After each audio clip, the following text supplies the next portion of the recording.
ಇನ್ನು ಕಳೆದ ಲೋಕಸಭಾ ಚುನಾವಣೆಯಲ್ಲಿ ಮತಗಳ್ಳತನ ಆಗಿದೆ ಅಂತ ರಾಹುಲ್ ಗಾಂಧಿ ಅವರು ಗಂಭೀರ ಆರೋಪವನ್ನ ಮಾಡಿದ್ದಾರೆ. ಮತ ಕಳವು ಆರೋಪಕ್ಕೆ ಸಂಬಂಧಪಟ್ಟಂತೆ ರಾಹುಲ್ ಗಾಂಧಿ ಅವರು ರಣಕಹಳೆಯನ್ನ ಮೊಳಗಿಸಿದ್ದಾರೆ. ಕಳೆದ ಲೋಕಸಭಾ ಚುನಾವಣೆಯಲ್ಲಿ ಮತಗಳ್ಳತನ ಆಗಿದೆ ಅಂತ ಆರೋಪ. ಇವತ್ತು ರಾಹುಲ್ ಗಾಂಧಿ ಅವರ ನೇತೃತ್ವದಲ್ಲಿ ಬೃಹತ್ ಪ್ರತಿಭಟನೆ ಆರಂಭವಾಗುತ್ತೆ. ಬೆಂಗಳೂರಿನ ಫ್ರೀಡಂ ಪಾರ್ಕ್ನಲ್ಲಿ ಪ್ರತಿಭಟನಾ ಸಮಾವೇಶ ಇದೆ. ಮತಗಳ್ಳತನದ ಬಗ್ಗೆ ರಾಹುಲ್ ಗಾಂಧಿ ಅವರು ನಿನ್ನೆ 1 ಗಂಟೆ 30 ನಿಮಿಷಗಳ ಕಾಲ, ಆಲ್ಮೋಸ್ಟ್ 1.5 ಗಂಟೆ ದಾಖಲೆ ಸಮೇತ ಒಂದು ಸುದ್ದಿಗೋಷ್ಠಿಯನ್ನ ನಡೆಸಿದ್ರು. ಇವತ್ತು ಮತ್ತಷ್ಟು ದಾಖಲೆಯನ್ನ ಬಿಡುಗಡೆ ಮಾಡುವ ಸಾಧ್ಯತೆ ಕೂಡ ದಟ್ಟವಾಗಿದೆ.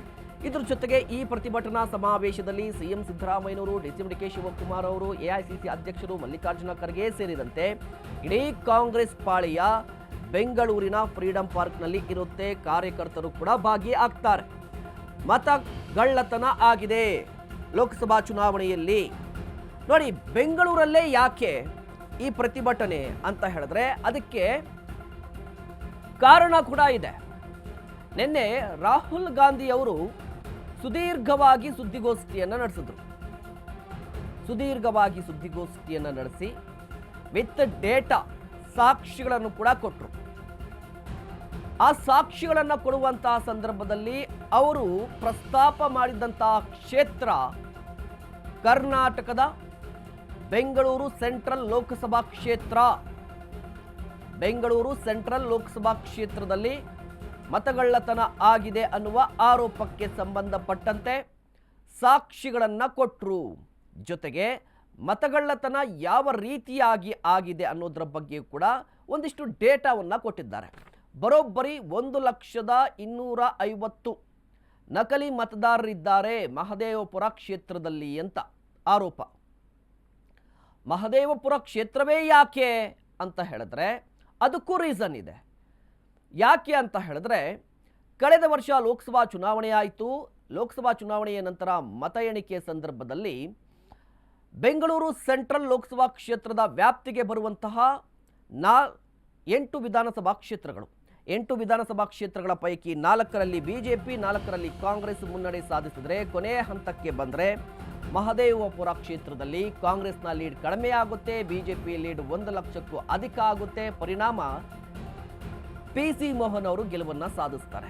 ಈಗ ಆ 1 ಲಕ್ಷದ ಲೀಡ್ ಇದೆಯಲ್ವಾ, ಅದ್ರ ಬಗ್ಗೆ ಪ್ರಶ್ನೆ ಮಾಡ್ತಾ ಇದ್ದಾರೆ. ಚುನಾವಣಾ ಆಯೋಗದ ವಿರುದ್ಧ ಕಿಡಿಕಾರಿದ್ದಾರೆ. ಕೇಂದ್ರ ಸರ್ಕಾರ ಕಿಡಿಕಾರಿದ್ದಾರೆ. ಚುನಾವಣಾ ಆಯೋಗ ಕೇಂದ್ರ ಸರ್ಕಾರದ ಜೊತೆ ಅಂದರೆ ಬಿಜೆಪಿ ಜೊತೆ ಶಾಮೀಲಾಗಿದೆ ಅನ್ನೋದು ಆರೋಪ. ನಮ್ಮ ಮತ ನಮ್ಮ ಹಕ್ಕು ಹೆಸರಲ್ಲಿ ಬೃಹತ್ ಪ್ರತಿಭಟನೆ ಇವತ್ತು. ನಮ್ಮ ಮತ ನಮ್ಮ ಹಕ್ಕು ಹೆಸರಲ್ಲಿ ಕಾಂಗ್ರೆಸ್ನ ಪ್ರತಿಭಟನೆ ಇವತ್ತು ಬೆಳಗ್ಗೆ 10:25ಕ್ಕೆ HAL ಏರ್ಪೋರ್ಟ್ಗೆ ಬರ್ತಾರೆ. HAL ಏರ್ಪೋರ್ಟ್ಗೆ ಬರ್ತಾರೆ ರಾಹುಲ್ ಗಾಂಧಿ ಅವರು. ಆಲ್ಮೋಸ್ಟ್ 11 ಗಂಟೆ 25 ನಿಮಿಷಕ್ಕೆ ಫ್ರೀಡಂ ಪಾರ್ಕ್ಗೆ ತಲುಪ್ತಾರೆ. 11 ಗಂಟೆ 30 ನಿಮಿಷಕ್ಕೆ ಕಾರ್ಯಕ್ರಮ ಆರಂಭ ಆಗುತ್ತೆ. ಮಧ್ಯಾಹ್ನ 1 ಗಂಟೆ 30 ನಿಮಿಷದವರೆಗೆ ಬೃಹತ್ ಸಮಾವೇಶ ಇರುತ್ತೆ. ಅದಾದ ಬಳಿಕ ಮಧ್ಯಾಹ್ನ 1 ಗಂಟೆ 45 ನಿಮಿಷಕ್ಕೆ ಚುನಾವಣಾ ಆಯೋಗಕ್ಕೆ ರಾಹುಲ್ ಗಾಂಧಿ ಅವರ ನೇತೃತ್ವದಲ್ಲಿ ಕಾಂಗ್ರೆಸ್ ಪಡೆ ದೂರನ್ನ ಕೊಡುತ್ತೆ.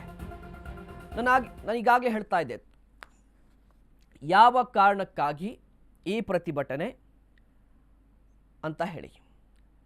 ಮಹದೇವಪುರ ಕ್ಷೇತ್ರ ಅರವಿಂದ್ ಲಿಂಬಾವಳಿಯವರು ಈ ಹಿಂದೆ ಪ್ರತಿನಿಧಿಸ್ತಾ ಇದ್ರು. ಈಗ ಅವರ ಪತ್ನಿ ಅಲ್ಲಿ ಶಾಸಕಿ.